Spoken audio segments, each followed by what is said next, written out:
Bonjour à tous. Merci d'être venus aussi nombreux, amis journalistes. Merci Olivia pour l'organisation de cette manifestation, de cette conférence de presse. Donc je remercie tout de suite les personnes qui m'entourent aussi, les représentants donc, de Microsoft, de la Generalitat, de l'Eurorégion, bien sûr Julien Lugan, le porteur de projet du programme Miro. Je salue aussi les partenaires de l'opération qu'on aura l'occasion de saluer dans les discours et dans les présentations qui sont à nos côtés aujourd'hui. Et puis bien sûr les amis journalistes et les membres de l'équipe aussi, que ce soit de l'équipe Miro, que ce soit de l'équipe du PVD Incube, le futur incubateur, le service d'insertion professionnelle. Voilà, et toutes les équipes donc, qui ont travaillé sur ces projets.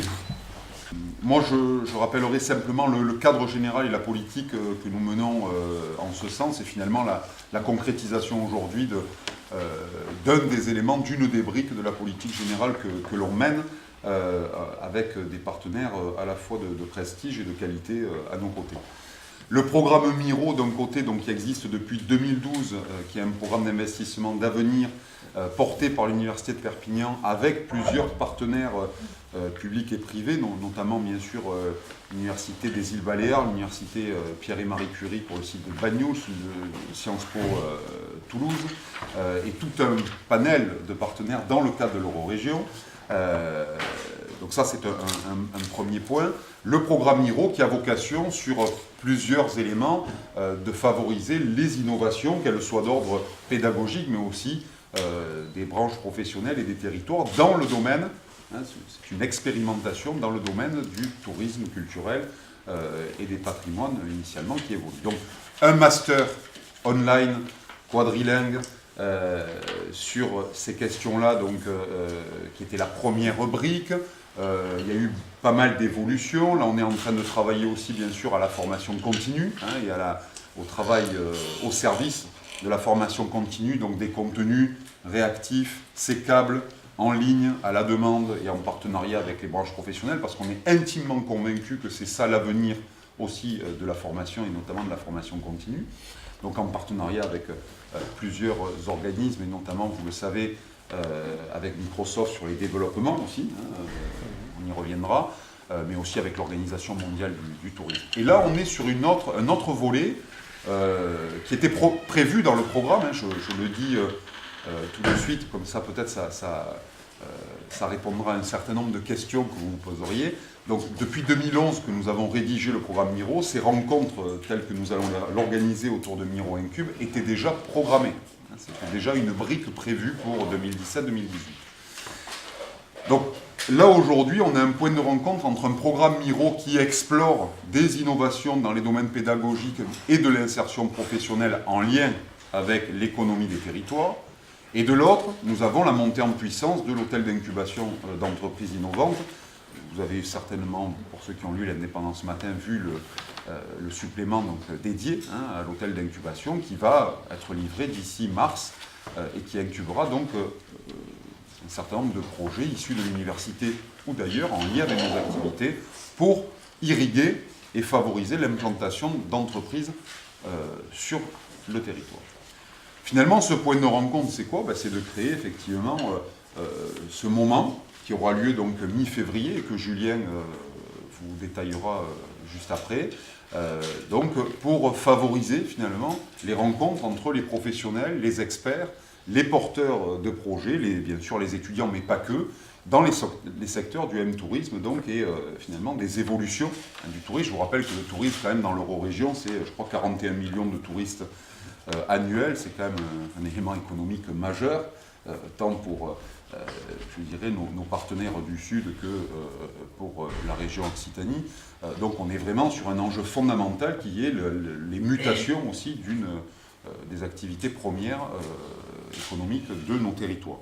Donc, dans ce contexte-là, Miro Incube, qui est une première donc, pour nous sur le territoire, qui aura lieu mi-février, donc c'est un moment, un lieu unique de rencontre, de fédération, pour travailler sur les évolutions du tourisme, pour les anticiper, pour faire émerger des projets collaboratifs, et puis inventer aussi le tourisme culturel de demain.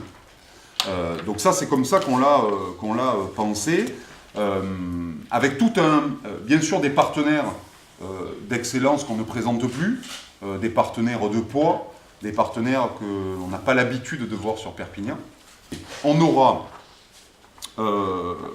bien sûr des partenaires d'excellence, des partenaires de tout l'écosystème autour de ces thématiques. Alors, on aura les éléments de la caution touristique, avec bien sûr l'Office mondial du tourisme, à l'échelle internationale, mais on aura aussi la caution touristique et des politiques touristiques avec les représentants de la Généralitat, les représentants de l'Eurorégion, les représentants de la région Occitanie, les représentants de Perpignan Méditerranée Métropole. Bref, on est vraiment du macro à l'international jusqu'au situé et très situé autour finalement de Perpignan et de la métropole.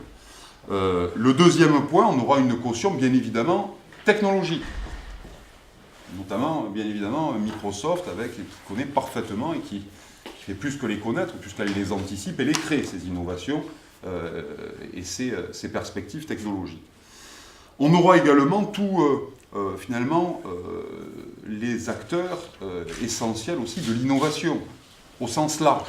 Et quand je dis ça, je pense à, bien sûr, l'incubateur UPVD Incube, mais je pense aussi, parce qu'on n'est pas sectaire, à l'Open Lab de Nîmes, qui sera présent. Je pense aussi au Canodrome de Barcelone, qui sera également présent. Je pense à LRSAT, qui fait partie de cet écosystème de l'innovation. Et j'en passe, je donne quelques exemples.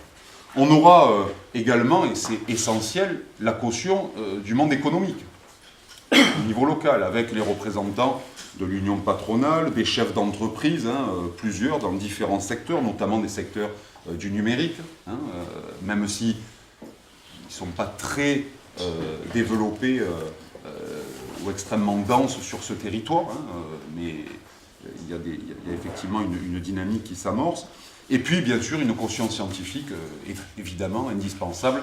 On allait presque l'oublier, mais c'est tellement évident, avec l'Université de Perpignan, mais aussi avec Sciences Po Toulouse, et des représentants de Sciences Po. On aura le CNES aussi, excusez-nous, j'allais l'oublier. Voilà, donc toute une caution scientifique et des partenaires. Et le jury de ce concours Miro Incube, donc de mi-février,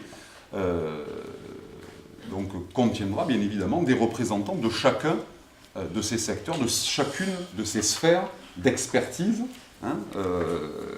et finalement des coachs experts qui seront présents aux côtés des candidats mi-février. Donc ce jury d'exception, toute une liste de coachs d'accompagnement pour les projets, et puis des prix, bien sûr, parce que quand on organise une manifestation, il faut des prix. Et le premier prix sera, ça a été acté, donc 1 an d'incubation gratuit sur l'incubateur UPVD Incube, donc une année d'incubation et d'hébergement, plus une participation au programme BizSpark de Microsoft, plus 2 mois de landing office au Canodrome de Barcelone, et la participation donc au forum, au fameux forum Mobile World Capital de Barcelone. Donc vous voyez que tout est fait pour que finalement on puisse identifier les éléments porteurs et puis les capter et puis les accompagner à différents stades pour que finalement cette innovation émerge et que l'activité se crée. Je dois dire que je commence à être assez fier de ce que l'Université de Perpignan et de ses partenaires est en train d'amorcer, parce que c'est très nouveau et parce qu'on permet aussi à des partenaires qui ne sont jamais trop venus dans ces secteurs d'y venir, d'y travailler et d'aller beaucoup plus loin, parce que c'est une amorce. Et puis je vais laisser la parole à Julien pour qu'il puisse aller un peu plus dans le détail, un peu plus précis, et puis bien sûr après aux partenaires qui souhaiteront s'exprimer et aux journalistes pour les questions. Julien ?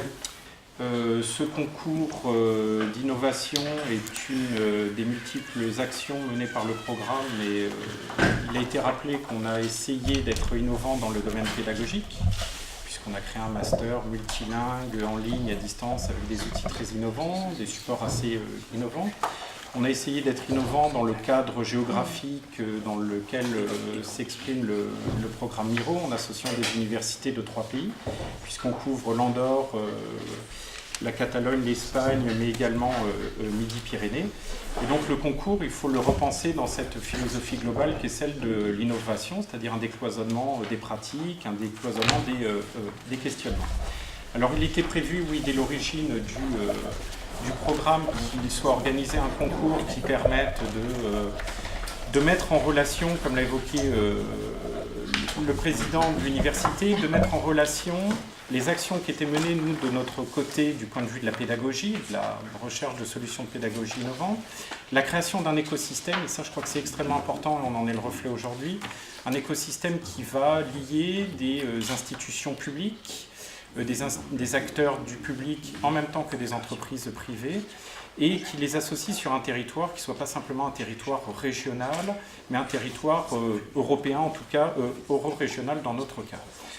Il est ressorti que si on voulait accompagner de la manière la plus efficace le secteur du tourisme, qui est un secteur clé pour l'Eurorégion, si on voulait vraiment l'accompagner de la manière la plus efficace, il y avait bien sûr l'enjeu de la montée en gamme, il y avait bien sûr l'enjeu de la formation, et c'est ce à quoi nous travaillons, c'est notre cœur de métier, je dirais, c'est-à-dire le master, mais surtout la plateforme de formation continue, les MOOC que l'on n'a pas évoqués, qui concernent un public sur 2 plateformes, la plateforme France Université Numérique, la plateforme Myriadaix pour tout le monde hispanophone, donc c'est des publics quand même très larges.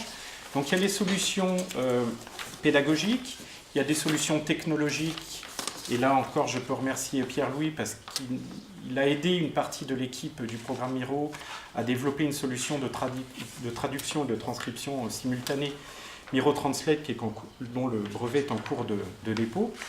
Mais il fallait aller aussi un peu plus loin dans les différentes solutions qui étaient proposées et rassembler cet écosystème autour de la question de l'innovation, de l'accompagnement, etc. Et c'est vrai qu'il y a eu de manière conjointe l'émergence de l'hôtel d'incubation. Et c'est la rencontre en fait entre 2 programmes que porte l'Université de Perpignan qui nous a permis d'organiser ce premier concours. Alors, ce premier concours a lieu au mois de février. Pourquoi on a choisi le M-Tourisme culturel? C'est expliqué, je crois, assez clairement dans le dossier de presse. De toutes les recherches que l'on est en train d'établir, je pense aussi au projet tutoré que mènent les étudiants avec des entreprises du secteur dans l'Eurorégion, il apparaît que la mobilité est un des grands enjeux du tourisme. Bon, le tourisme est une mobilité, on ne va pas rentrer dans des débats, mais la mobilité, est, au sens large du terme, est une notion qui était intéressante parce qu'elle concernait les touristes eux-mêmes, mais aussi les opérateurs et les acteurs professionnels du secteur du tourisme. C'est récolter des données, c'est s'intéresser à la circulation des touristes, au comportement, etc. Donc très vite, on a vu qu'il y avait là un sujet très intéressant. D'ailleurs, c'était au cœur du premier MOOC que le programme Miro a lancé sur la plateforme France Université Numérique, où il y avait un chapitre qui était dédié vraiment à ce sujet.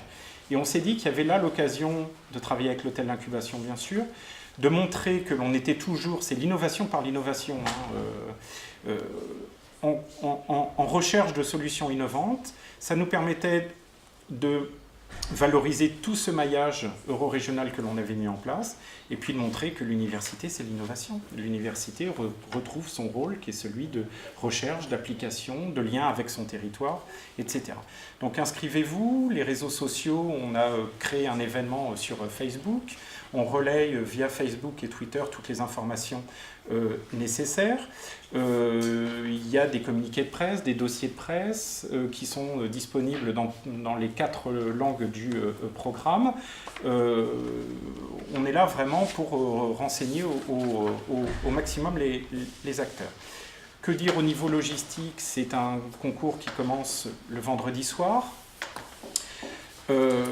Les candidats vont présenter leurs projets, certains projets seront retenus. Ces projets, s'ils sont retenus, les candidats retenus bénéficient d'un accompagnement de spécialistes, ça a été dit, reconnus dans chacun des domaines durant tout le week-end, et ils présentent leurs projets finalisés le dimanche en fin d'après-midi devant le jury, dont le président a rappelé la richesse de la composition. C'est pour moi l'occasion quand même de remercier publiquement tous ces acteurs qui nous ont immédiatement fait confiance. Tout est prévu. On a prévu également des coachs qui sont chacun reconnus dans leur domaine de compétences, qui permettront d'accompagner de la manière la plus efficace les candidats. Il y a des ateliers thématiques qui sont organisés et qui embrassent tous les thèmes qui concerneront un projet s'il devait être désigné. Et puis un jury qui permet quand même de se dire qu'on va présenter un projet devant des gens qui sont reconnus au niveau national, voire même bien au-delà. Question peut-être des partenaires privilégiés, bien sûr, en tant que Microsoft.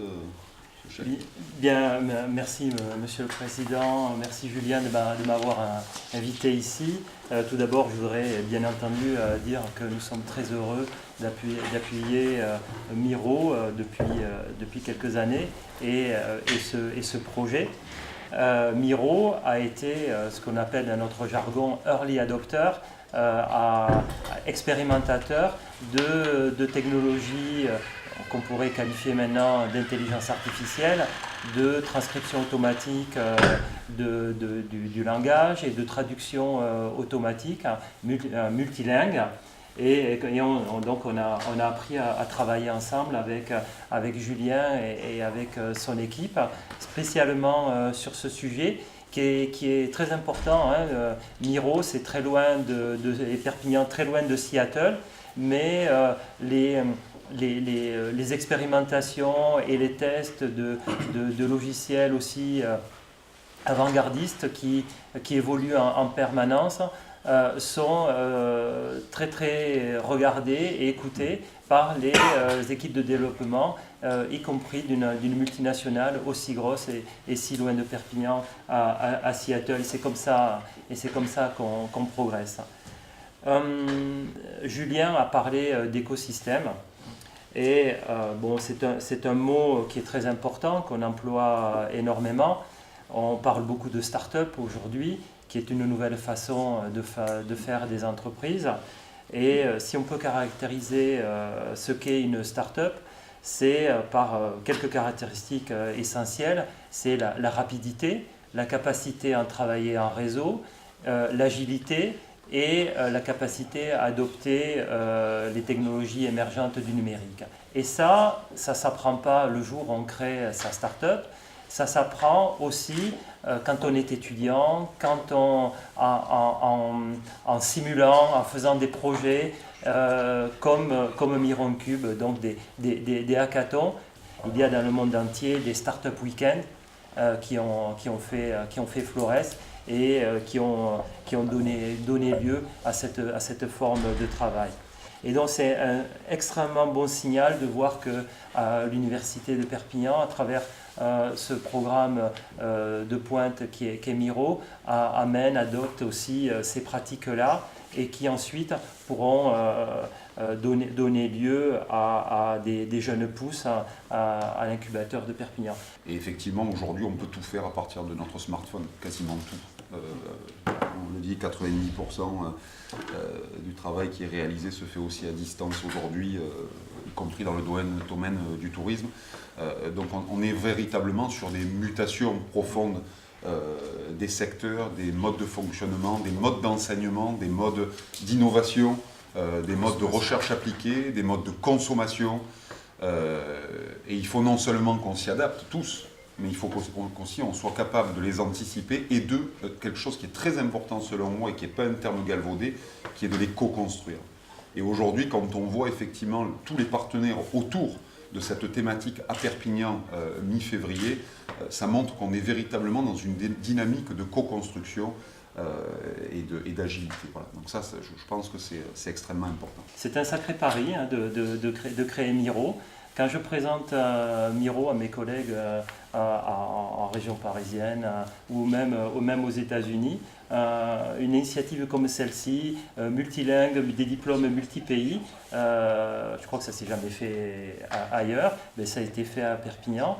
Et puis tout ceci, tout ce contexte, le numérique est une opportunité aussi pour le territoire, pour le rendre attractif. Et ce sont des initiatives comme celle-ci qui ont valeur d'exemple et qui le rendront encore plus attractif.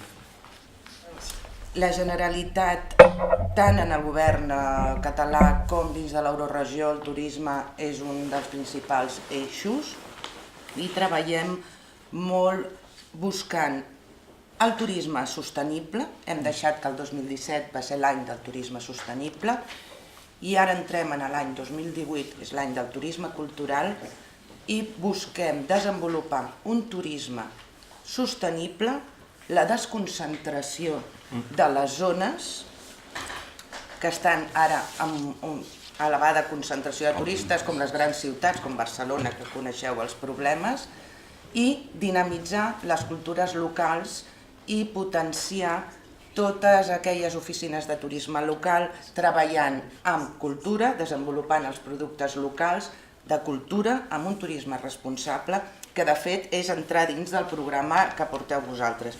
Merci beaucoup. Extrêmement intéressant cette logique, cette notion de tourisme soutenable, durable et responsable et d'articulation avec le local, c'est exactement ça. Je salue la représentante de la région Occitanie qui vient de nous retrouver. Je cède la parole aussi au représentant de l'Eurorégion. Donc là je parlerai en français, mais je salue nos amis catalans et des Baléares, puisque nous représentons, il ne faut pas les oublier, nos amis Baléares. À nos 3 régions, nous sommes les principales régions touristiques d'Europe. Donc c'est vraiment une valeur économique, il ne faut pas l'oublier. On parle de l'innovation de start-up, mais ça fait aussi vivre nos territoires. Pourquoi nous sommes ici aussi à ce projet? Premièrement parce que c'est un projet aussi de dimension européenne. L'Eurorégion, nous sommes une association européenne, nous avons été la première en Europe créée. Nous sommes encore une des leaders sur le volet innovation, le volet culturel, et maintenant la volonté de la présidence, tant des Baléares, mais maintenant sous présidence catalane, c'est de lancer le tourisme comme un de nos axes prioritaires. Pour nous, l'objectif principal, c'est d'appuyer les entreprises, quelle que soit l'innovation. On parle bien d'innovation au sens large, tourisme est inclus.